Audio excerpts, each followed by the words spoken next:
في مباراة مانشستر سيتي وليتون اورنت، جوارديولا فاجئني انا شخصيا وناس كتير اتفاجئت ان مرموش لعب مهاجم صريح. مرموش جات له فرصتين، الاتنين احسن من بعض، يعني الاتنين ما يضيعوش، بس هو يعني سوء حظ منه وتألق من الحارس طبعا، اللي هو صد الاتنين، حظه حلو. والحارس ده هيطلع ترند مننا طبعا، ان هو هنستلم، وده احنا استلمنا الحكم عشان حسبها اوف سايد. بالك من الحارس ده اللي هو منعه من هدفين يعني خلاص سهلين، بس ما علينا، الناس كتيرة بتضيع ولعيبة عمالقة بتضيع الفرص دي، وان شاء الله يعرف يعوض. واللي عاجبني في جوارديولا يا اخي ان هو بيدي مرموش ثقة، يعني كل مباراة بيديه ثقة أكتر من التانية.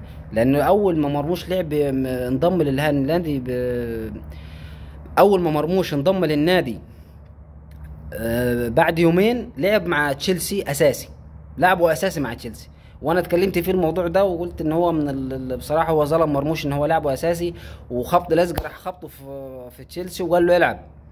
النهارده لعبه مهاجم صريح، ومع ان جوارديولا نزل 5 بدلة، اللي هو دي بروين وفودن وستونز وبرناردو سيلفا، وعشان يعوض بعد الهدف اللي احرزه لاعب لوتن اورنت.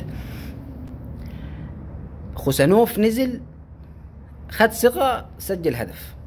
ان شاء الله مرموش باذن الله في مباراه يكون احسن من دي، لان هو ما تفرقش مع مباراه ان كان الفريق لوتن اورين ده اللي هو فاجئ مانشستر سيتي بهدف خطا من الحارس، وتقدم الحارس اورتيجا ده انا ما اعرفش ايه اللي حصل له، كان حارس عملاق بس ما اعرفش ايه اللي حصل.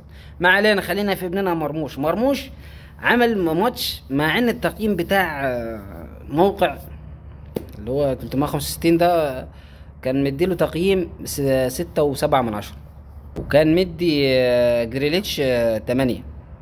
بس انا ما عجبنيش التقييم. اي نعم هو مرموش ضيع فرص كتير، و لسوء حظه انه دي بروين نزل متاخر في الماتش، مع حظ، وان شاء الله هيعوض باذن الله، ومرموش ابننا هيعمل مباراه كبيره وهيظهر نفسه، وان شاء الله بس احنا نخف منه الضغط نخف منه الضغط، ومش كل مباراه مرموش هيلعب، مرموش ما لعبش، مرموش سجل، مرموش ما سجلش، لا ده لسه عايزه وقت ان شاء الله، وربنا يكرمه وياخد له بطوله كده في اول الموسم مع مانشستر سيتي. وانا بصراحه انا اتمنى له ان هو ده قلبه طيب، وانا شخصيا بحبه، وناس كتير ده شعب مصر كله بيحبه، وان شاء الله ربنا يكرمه في الفرص اللي جايه.